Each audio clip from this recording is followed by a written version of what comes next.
안녕하세요. 주와 함께 성도 여러분 만나서 반갑습니다. 주와 함께 교회 이기양 목사입니다. 오늘도 주님과 함께 말씀과 함께 매일 주와 함께 시작하도록 하겠습니다.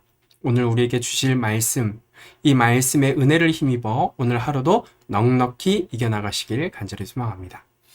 우리가 읽어볼 말씀은 요한복음 20장 30절에서 31절 말씀입니다.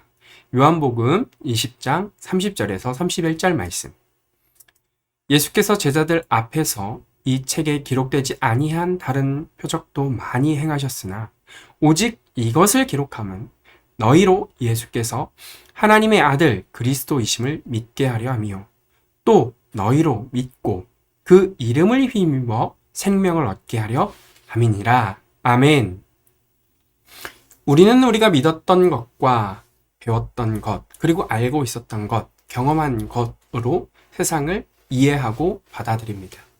우리는 이것을 세계관이라고 합니다.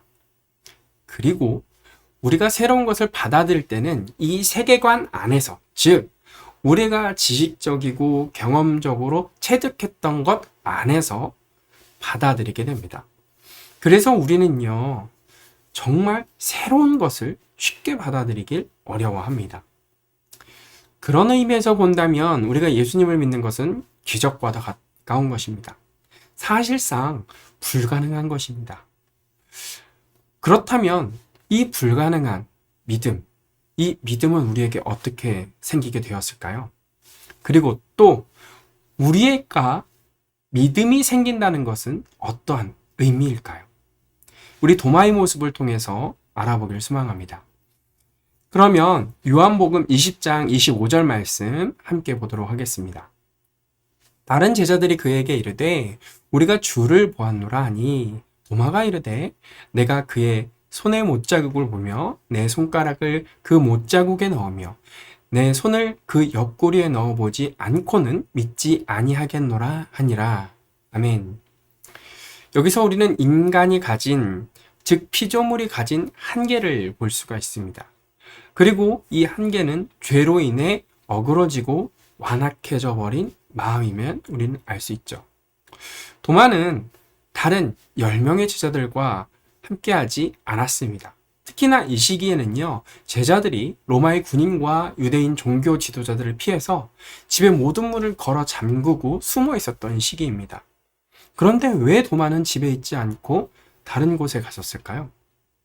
사실 성경은 자세하게 밝히진 않습니다. 그래서 저도 여러 가지 책을 많이 살펴봤는데요. 근데 항상 반복되는 것은 도마가 의심이 많았다는 것입니다. 도마가 의심이 많았고 그 의심이 많은 도마가 실제로 예수님께서 십자가에 달려 죽으심으로 인해서 그 의심이 더욱더 증폭이 됐다는 것이죠. 그런데 도마가 밖으로 나간 것, 이 밖으로 나간 것은요, 의심이 많아서 죽을 위기 가운데 밖에 나가서 그 의심을 해결하고자 한 것은 아닐 것입니다. 저는 성경 가운데 도마가 어떤 사람인지 좀 주목해 봤습니다. 그런데 성경 가운데 살펴보면 도마는 굉장히 정확한 사람입니다. 궁금증에 대한 정확한 해답을 들어야 되고요. 관계에 대해서도요, 분명한 것을 좋아했던 사람이었습니다. 그래서 자신에게 닥친 현실, 즉 예수님께서 십자가의 죽으심으로 말미암아 자신이 겪어야 할 이 고통, 이 아픔을 누구보다도 냉담하게 그리고 가장 정확하게 인지했을 거라는 것이죠. 그리고 그것이 얼마나 힘겨운 상황인지 정확하게 판단했을 것이라는 것입니다. 그런 기질의 사람이라면 예수님이 십자가에 달리신 이후 홀로 남겨진 자신의 미래를 예측해 봤을 때 암울하고 정말 힘겹다라고 느끼지 않았을까요? 그 힘겨움은요, 도마에게 답답함으로 다가왔을 것입니다. 왜냐하면 자신이 이 문제를 해결할 수 없기 때문입니다. 그런데 그런 상황 가운데 제자들이요, 도마에게 예수님의 부활의 소식을 전합니다. 근데 이때 아까 우리가 읽었던 본문의 말씀을 도마는 하죠. 내가 예수님의 손에 손가락을 넣어보지 않고 옆구리에 나의 손가락을 넣어보지 않고는 절대 믿을 수 없어 라고 이야기하는 것입니다. 즉 자신이 경험하지 않고는 너희들의 말을 믿을 수가 없다라고 이야기를 하는 거죠. 그런데 도마가요, 한 가지, 도마의 모습 가운데서 한 가지 알아야 될 것은요, 유대인의 관습에 따라서 2명 내지 3명이 동일한 사건을 이야기할 때 법정의 증언으로 채택될 수 있었습니다. 그만큼 신빙성 있는 이야기라고 믿어줬던 것이 바로 그 당시 사회적 문화였습니다. 그럼에도 불구하고 도마는 쉽게 믿지 못합니다. 자신이 경험을 해야만 이 상황을 극복할 수 있을 것 같다라고 이야기하는 것이죠. 왜요? 자신의 미래가 불투명한 상황 가운데 심리적으로, 육체적으로 힘들었을 것이고 아마도 믿음도 흔들렸을 것입니다. 불확실한 상황 가운데 가장 정확한 답을 자신이 직접 경험하고 체득하고 싶었던 것이라 전 생각합니다. 그런데 이렇게 힘들어하고 어려운 상황 가운데 있는 도마를 위해서 예수님께서는 찾아오십니다. 요한복음 20장 27절 말씀입니다. 도마에게 이르시되 내 손가락을 이리 내밀어 내 손을 보고 내 손을 내밀어 내 옆구리에 넣어보라. 그리하여 믿음 없는 자가 되지 말고 믿는 자가 되라. 아멘. 지금 제자들이 있는 곳은요, 모든 집의 문이 잠겨 있는 상황입니다. 그런데 그 상황 가운데 예수님께서는 도마에게 나타나셔서 손가락으로 자신의 손과 옆구리에 넣어보라고 합니다. 자신이 왜 죽었는지, 그리고 자신이 부활을 했는지 안 했는지 직접 경험해 보라고 얘기하시는 거죠. 그리고 더 중요한 것은 믿음 없는 자가 되지 말고 믿는 자가 되라라고 강력하게 이야기하시죠.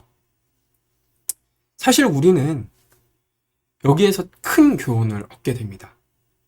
우리도 어려운 상황에 직면했을 때 때로는 심리적, 육체적으로 굉장히 힘겨워하고 어려워합니다. 그러면서 자연스럽게 우리의 믿음이 흔들리는 경험도 하셨을 것 같습니다. 그럼 우리는 이때 어떻게 해야 할까요? 도망가야 할까요? 전 아닌 것 같아요. 차라리 도마처럼 예수님을 경험하게 해달라고 간절히 기도하는 마음으로 생떼라도 써야 되지 않을까요? 그리고 도마의 저 말은요, 저는 간절함이 느껴진다라고 생각합니다. 어떻게 보면 자신이 극복하지 못하는 상황 가운데 있는 울부짖음이라고 생각합니다. 우리 그렇게 해야 하지 않을까요? 하나님, 저 힘듭니다. 저 도와주시고, 저 인도해 주시고, 하나님, 정말 제가 다시금 경험할 수 있도록 인도해 달라고 하는 게 맞지 않을까요? 그리고 도마의 이 악에 바친 소리는 결국 이루어졌습니다. 그 누구도 해체할 능력이 없어 집의 모든 문을 꼭 닫고 있는 상태, 모든 것을 숨기고 싶은 상황 가운데 예수님께서 나타나셔서 부활의 능력을 경험케 해주셨습니다. 그제서야 도마는 모든 문제를 뒤로하고 엄청난 신앙 고백을 합니다. 우리가 잘 알고 있는 말씀입니다. 우리 함께 읽어봤으면 좋겠습니다. 요한복음 20장 28절에서 29절 말씀입니다. 도마가 대답하여 이르되 나의 주님이시요 나의 하나님이시니이다. 예수께서 이르시되 너는 나를 본고로 믿느냐? 보지 못하고 믿는 자들은 복되도다 하시니라. 아멘. 우리는요, 도마처럼 살아가야 된다고 생각합니다. 모든 것을 포기하고 싶고 어려운 가운데 심지어 기도조차 나오지 않을 때 마지막까지 악에 바쳐서 경험해달라고 해야 하지 않을까요?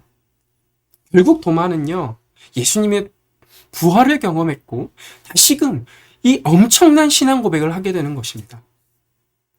사랑하는 성도 여러분, 우리에게도 그런 은혜가 있길 간절히 소망합니다. 그런데 오늘 말씀에 보면요, 우리가, 즉 예수님의 직접적인 제자들이 아닌 우리가 하나님의 말씀을 믿고 예수님을 믿는 것이 얼마나 대단한 것인지 말씀해 주고 계십니다. 예수님께서는 도마에게 나를 본고로 믿느냐? 보지 못하고 믿는 자들은 복되도다라고 말씀하십니다. 왜 예수님께서 보지 못하고 믿는 사람들이 더 복되다고 할까요? 우리 인간은 본성이 있습니다. 이 본성을 거스르기엔 상당히 힘듭니다. 아까 전에도 말씀드렸듯이 우리의 본성은 경험입니다. 이 경험, 이 지식, 그것을 뛰어넘을 수는 없습니다. 더불어 예수님을 믿기 위해서 불교처럼 공덕을 쌓으면 믿음이 생길까요? 아닙니다. 무슨 착한 일을 하면 될까요? 그것도 아닙니다. 우리의 믿음은요, 하나님의 은혜가 없으면 경험할 수 없는 것입니다. 도마처럼 예수님을 직접적으로 보지 못하지만, 제자들처럼 놀라운 경험을 할 수도 없지만, 우리는 하나님께서 우리를 구원하시기 위해서 계획을 세우셨고, 그 구원의 계획대로 예수님께서 이 땅 가운데 오셔서 모든 것을 이루시고, 그리고 우리는 그 놀라운 구원 계획을 선물로 받게 된 것입니다. 이것이 바로 우리가 받은 선물입니다. 근데 놀라운 건요, 성경을 통해서 우리는 이 모든 것을 경험하게 됩니다. 도마보다, 다른 제자들보다 예수님을 믿기 더 힘든 상황임에도 불구하고 우리는 믿음을 가지게 된 것입니다. 그래서 너무나 놀라운 것입니다. 그런데 우리가 왜 성경을 믿을 수 있는지 아십니까? 데살로니가 전서 2장 13절 말씀에는요, 이렇게 기록되어 있습니다. 이러므로 우리가 하나님께 끊임없이 감사함은 너희가 우리에게 들은 바 하나님의 말씀을 받을 때에 사람의 말로 받지 아니하고 하나님의 말씀으로 받음이니 진실로 그러하도다. 이 말씀이 또한 너희 믿는 자 가운데서 역사하느니라. 아멘. 우리는요, 말씀을 읽으면요, 가슴이 두근거립니다. 때로는 죄를 뉘우치고 통곡하기도 합니다. 왜 그럴까요? 우리는 성경을 사람의 말로 받지 않고요, 하나님의 말씀, 100% 하나님의 말씀으로 받아들이기 때문입니다. 이것이 바로 하나님께서 우리에게 주시는 값없는 은혜입니다. 성경, 다른 사람들은 믿지 않을 수도 있습니다. 그러나 우리는 그 성경의 말씀이 하나님의 말씀으로 믿고 살아가는 사람들입니다. 그것이 바로 은혜이고, 정말 하나님께서 우리를 부르셨다라는 단 유일한 말씀인 것입니다. 사랑하는 성도 여러분, 우리는 하나님께 택하심을 받고 부르심을 받은 자들입니다. 오늘 하루 나를 택하시고 부르신 예수님께 감사하며 살아가실 간절히 소망합니다. 더불어 이제 새 생명 축제가 있습니다. 하나님께서 누구를 부르셨는지 모릅니다. 우리 주변에 누구를 부르셨는지 모릅니다. 그렇기 때문에 복음을 전하고, 그 복음이 사람의 말이 아니라 하나님의 말씀으로 받게 해달라고 기도하시며 나아갈 때 놀라운 기적, 그 놀라운 기적이 다시금 일어날 것입니다. 우리 함께 소망하며 나아갔으면 좋겠습니다. 한 영혼을 가슴에 품고 나아가는 그런 주와 함께 교회 성도님들 되시길 간절히 소망합니다. 그럼 함께 기도하도록 하겠습니다. 하나님 아버지 감사합니다. 하나님, 우리는 하나님의 말씀을 믿을 수 없는 존재들입니다. 인간의 본성으로는 경험해야 되고 알아야 되고 깨달아야 되는데, 우리는 예수님을 직접적으로 볼 수도 없고 경험할 수도 없습니다. 그럼에도 불구하고 우리가 예수님을 믿는 그 믿음이 우리에게 주어지고, 그 믿음이 위대한 것은 바로 우리가 사람의 말로 받지 않고 하나님의 말씀으로 받았기 때문입니다. 이것 또한 은혜입니다. 아버지 하나님, 우리 주변에 있는 많은 사람들, 아직 믿지 못하고 있는 사람들에게 우리와 동일한 은혜를 허락하여 주옵소서. 그래서 예수 그리스도를 믿고 구원받는 삶을 살아갈 수 있도록 주님 역사하여 주옵소서. 그리하실 예수님의 이름으로 기도합니다. 아멘. 그럼 우리 함께 기도하도록 하겠습니다.